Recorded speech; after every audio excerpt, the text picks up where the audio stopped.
This is one chapter of a 1 hour and 43-minute long DVD production on the SP's quest for more power. We bring meaningful history and epic railroading.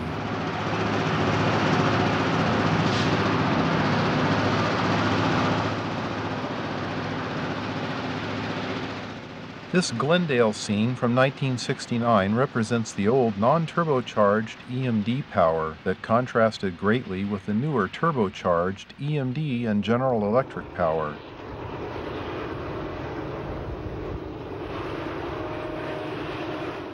SP's thinking centered on all six-axle power by the mid-60s to better serve their mountainous routes in the west and give the ability to run fewer units with better low-speed tractive effort. The SP had a home on the flatter Central Valley lines for power that had lost favor by this time.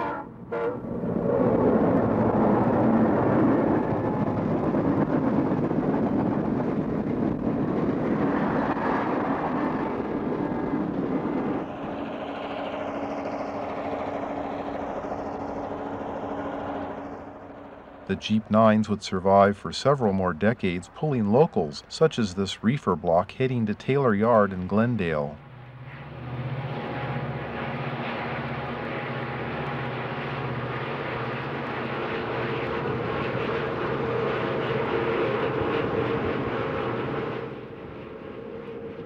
The heavy mainline trains would see the likes of these leading SD45s with 3,600 horsepower each, making the Jeep 30 and Jeep 9s see more fill-in duty as over 350 of these bigger 20-cylinder machines were brought in.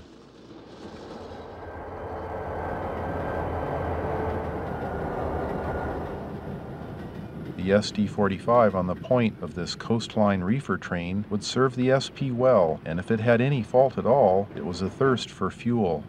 One SD45 could truly do the work of a pair of F units anywhere on the system, even on the flat, at speed.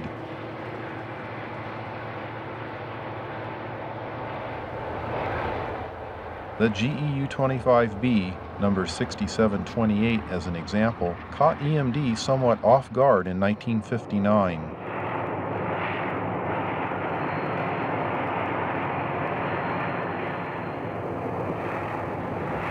These could outperform any Jeep 30 or similar product. This pair on a maintenance of way train had 66 others on the roster by 1964. SP never bought the six-axle version of the U25, such as these building the Oroville Dam in Northern California. Several old surplus SP Baldwins were considered if GE couldn't deliver these to the project in 1963. This SD45 leads a pair of U25s at Colton Crossing.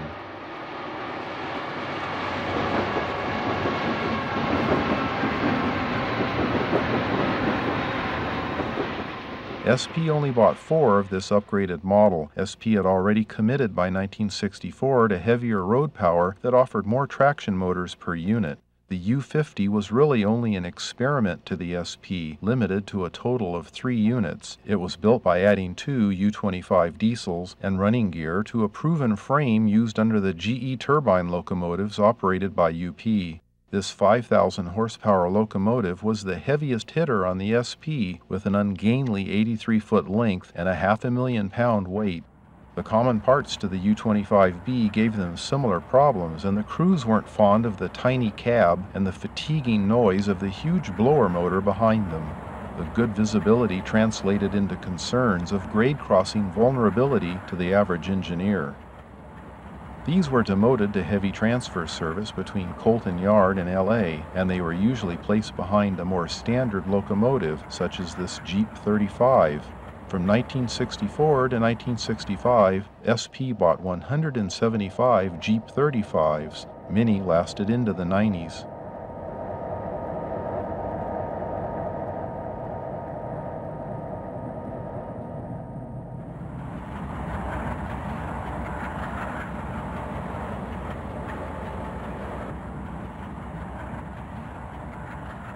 Union Pacific was the original customer of the big U50s, buying 15 total in 2 orders. UP's version lacked the tiny nose door, and they seemed to fare better on UP's routes. SP also bought 3 sample DD35s from EMD. This was a dual-motor Jeep 35, built without a cab as a pure booster model.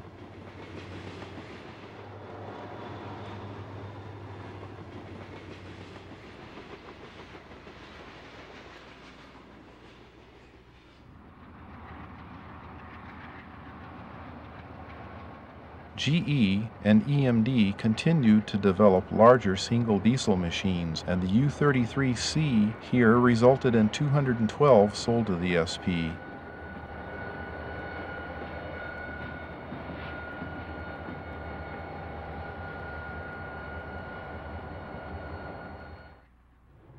Following this U33C is a cotton belt ST45, known as the flare version, for its canted rear radiator section. Behind it is a pair of SD40s rated at 3,000 horsepower each, from 4 fewer cylinders.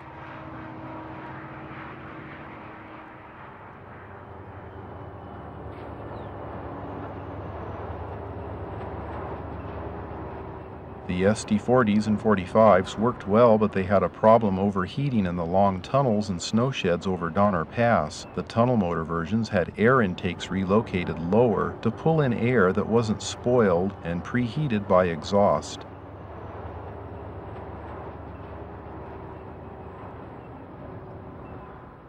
The U33s were designed with this lower air intake from the beginning, and they didn't suffer the heat recycling problem.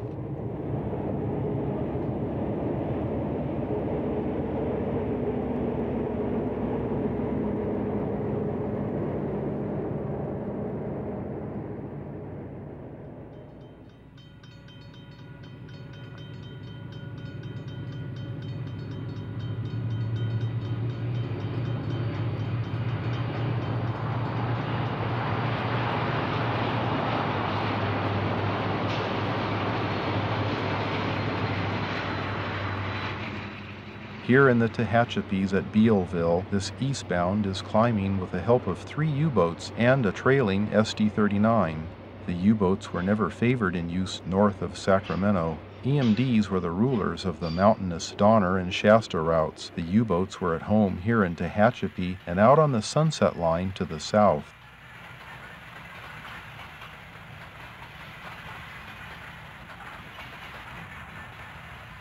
This train will make a turn to the right and a reverse to the left and climb up into the hillside ahead at Cliff. At the end of this sequence, we'll see the caboose at our location and the train well into the distance up on Cliff. This train has a fairly standard set of 5 helpers cut in near the end. The last is an aging SD9, still an asset for this type of drag service in 1973.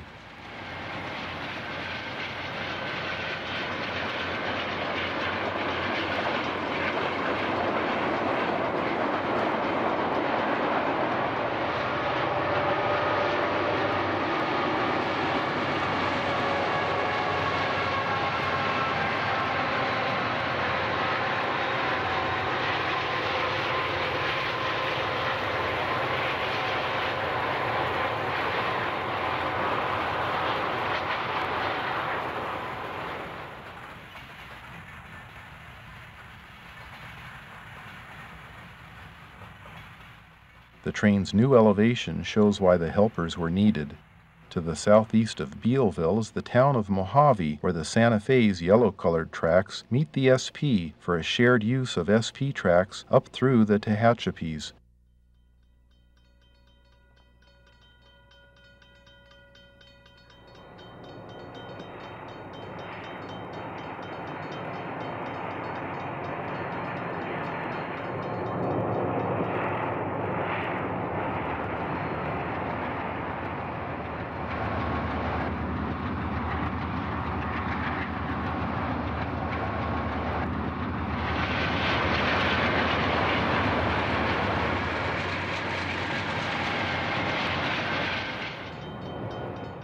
We're at the north end of town, and this train of empties is heading timetable west with a 2% grade ahead of it. If this train was loaded, it would have added helpers in Mojave.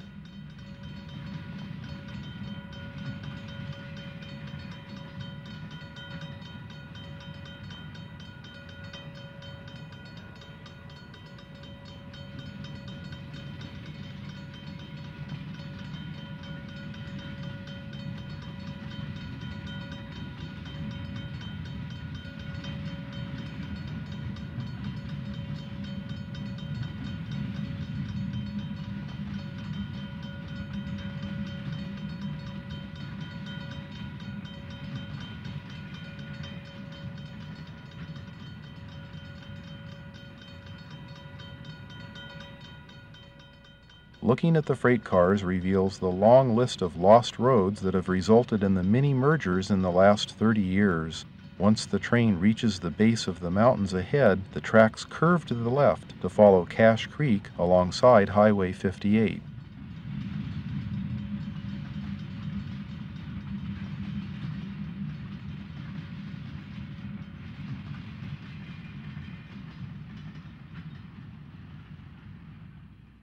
The SD45 was king of the Shasta line, and this set affirms that near Weed, California.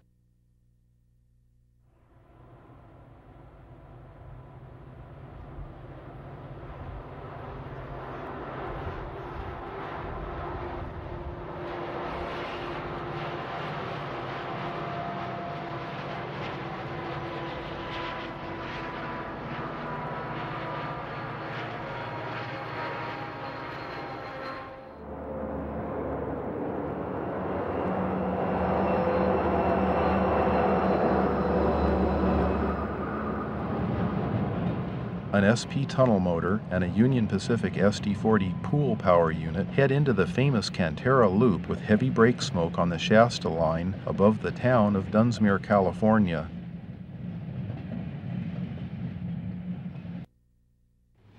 This eastbound is just north of Klamath Falls, Oregon.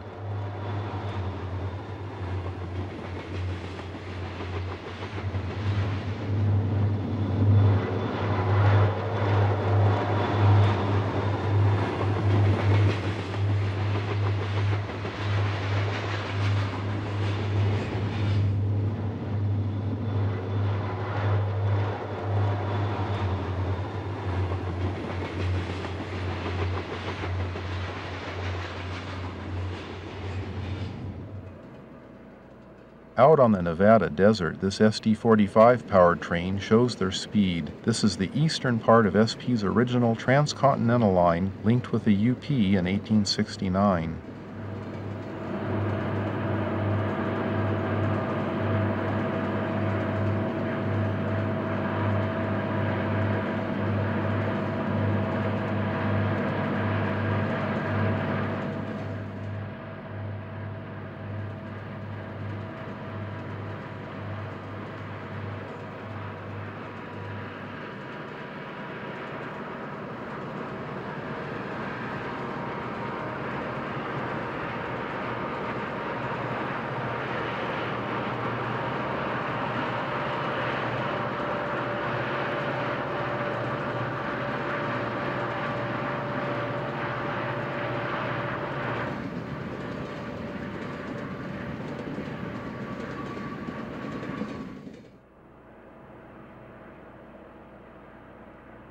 The SD35 started SP's habit of buying second-generation EMD road power with 6 axles. Only 29 units were bought, but they laid the foundation for a large future SD40 and 45 purchase. The 2 lead SD35 units are point helpers, and the engineer in the U-boat can relax until the helpers cut off this train at the top of the grade. The San Timateo Canyon is highlighted here as the obstacle between Colton and Indio, California on the SP's Sunset Line.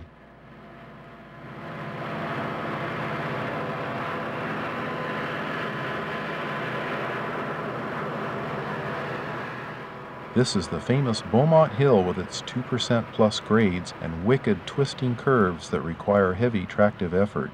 The 35s were the last hurrah for the 567 series diesel. EMD squeezed 2,500 horsepower from an engine size that began as a 1,350 horsepower design decades earlier.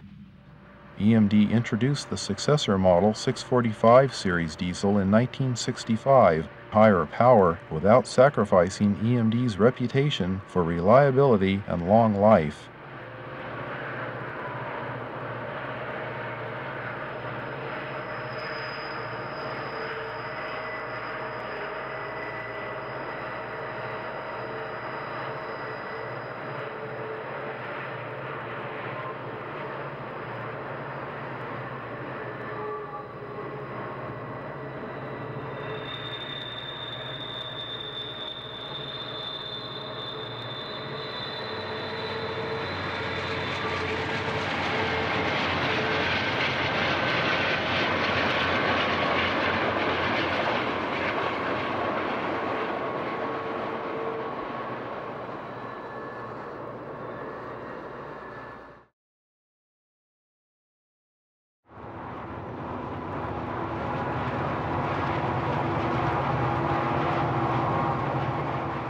This is the desert near Palm Springs, and this looks like a power move with some empty ore jennies heading to Ferrum.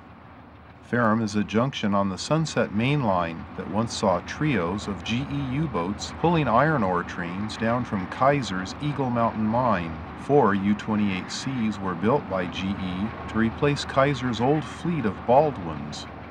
SP bought a set of 10 nearly identical U-28Cs for taking the ore trains over Beaumont Hill to Fontana, where Kaiser's steel mill was located. This whole process dates from a late World War II buildup of steel-making capacity in Southern California. The steel plant was closed by 1983, and with it the mine as well. While it lasted, SP's heaviest trains were the ore trains running to Fontana. By 1973, SP would have nearly 2,400 locomotives on the roster, and the 70s became a time of economic slowdown that would put many of the U-boats in storage. The SP could keep the EMDs operational for less money, so the GEs were always the first to be stored when traffic dropped. Eventually, it would become a habit with so much depth that it was the handwriting on the wall for the early GEs. All this activity is along the eastern shore of the Salton Sea, visible behind these hot eastbounds. The Salton Sea resulted from a combination of natural and man-made disasters around 1905 that flooded a 400 square mile area of this desert, leaving this large, salty lake that persists to this day. We covered much of this story in our SP Sunset Salute video.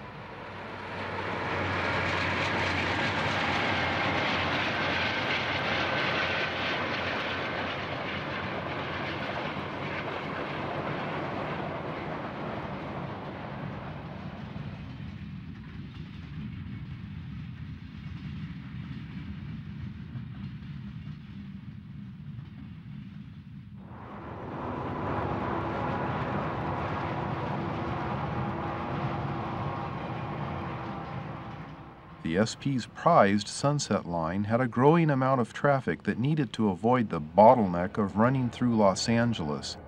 Indio was once considered for a super yard to avoid crowded Los Angeles. The town fathers weren't interested, so it was built as a larger new facility in Colton, California. This 560-acre facility was opened with a public event inviting thousands with all the celebrations that were appropriate for the West's largest classification yard at the time.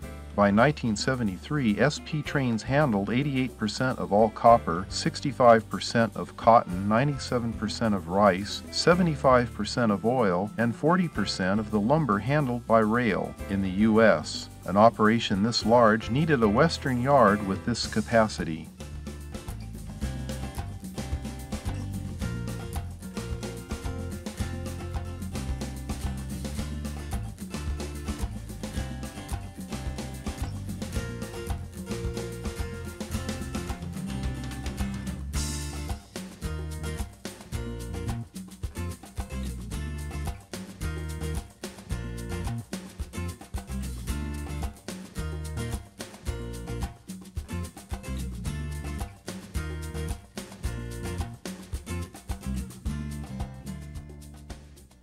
The old Taylor Yard, with its poor location, aging facilities, and confined space along the edge of the LA River in Glendale, would wither and die before long.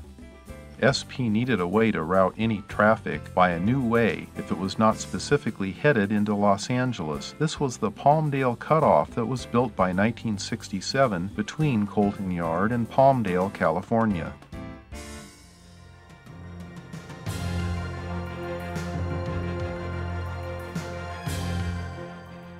The Santa Fe conquered Cajon Pass in 1885. Santa Fe trains struggling on the 2% plus grades here have always been the big show for Santa Fe fans in California. This is another helper territory that has brought rail fans from around the world. The Union Pacific has been a trackage rights guest here since 1905. The original name of the Union Pacific line through here was the Los Angeles and Salt Lake Railroad, built by Senator William Clark.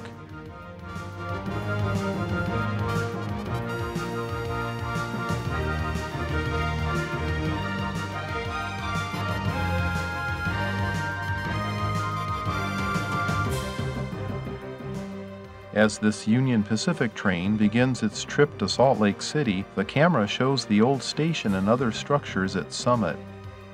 The new SP tracks were being built above this elevation, and these scenes are a record of the finishing touches being made to the tracks here.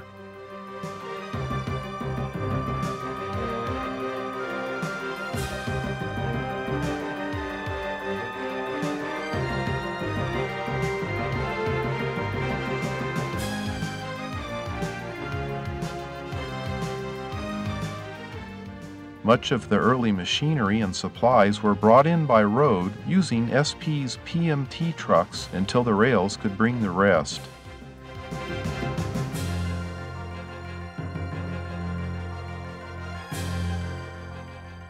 Back in 1967, this was the largest track laying project the U.S. had seen in 25 years, laying 78 miles between Colton and Palmdale. This reduced travel by 46 miles for trains unrelated to the greater Los Angeles area.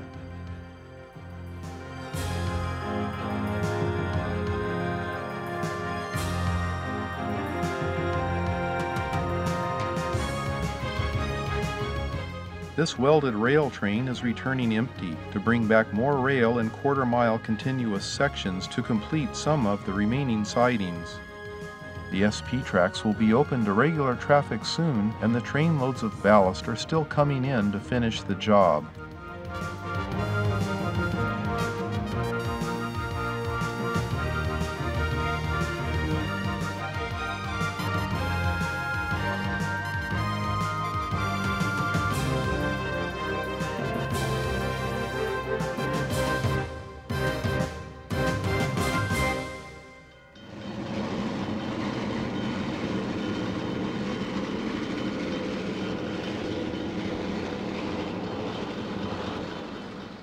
This eastbound running through Palmdale will soon have a choice to run compass south over the Saugus line into LA or take the Palmdale cutoff, shown here, as the flyover and tracks were being completed. The new tracks run to the mountain range shown in the distance where famous Cajon Pass is located.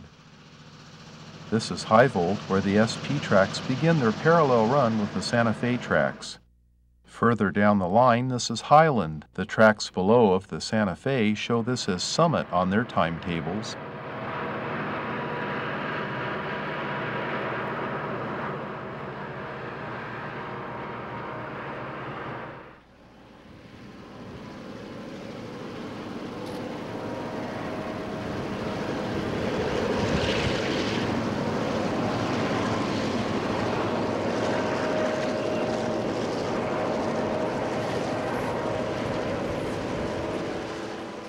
Lead Unit 7158 is a U-28C originally bought to work the Kaiser ore trains to Fontana.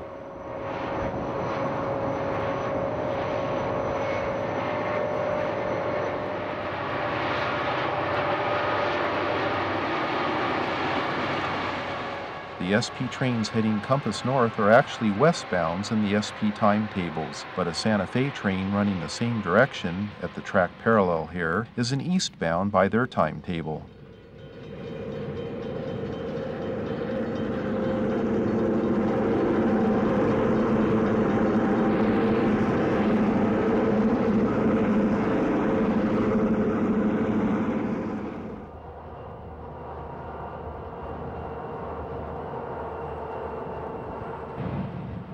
The Santa Fe built through Cajon Pass years ago to be a direct competitor to the SP for Los Angeles traffic. Ironically, SP built their line through as a way to bolster non-LA bound traffic. Let's take a last look at Mojave and the loop at Waylong in Tehachapi. At Mojave, SP joined the Santa Fe off Santa Fe's Needles to Mojave line that SP sold Santa Fe many years ago. The early 70s was still a time when paper train orders were the rule, and this eastbound has just dropped down from the Tehachapi Mountains into the hot desert at Mojave. The station was removed years ago once radios were a proven item for train orders. The section in the Tehachapis between Caliente and Marcel has many operational and scenic wonders, but the famous loop at Waylong is the heavy draw that brings fans from all over. The sight of huge manifests crossing over themselves on a severe curving grade is actually a National Historic Site.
This was once a sloping hillside, altered in form to conquer gravity in the most efficient way.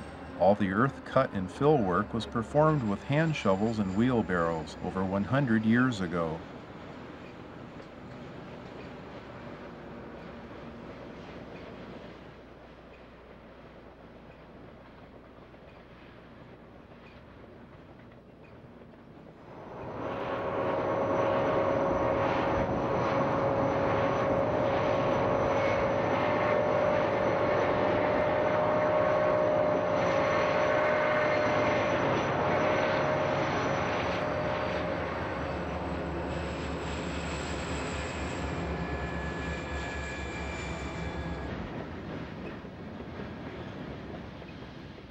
In closing, we'll look back 30 years ago at Colton Crossing, where the Santa Fe tracks to Cajon Pass cross the SP's Sunset Line.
Look on our website to add the entire video to your collection. And thanks for watching.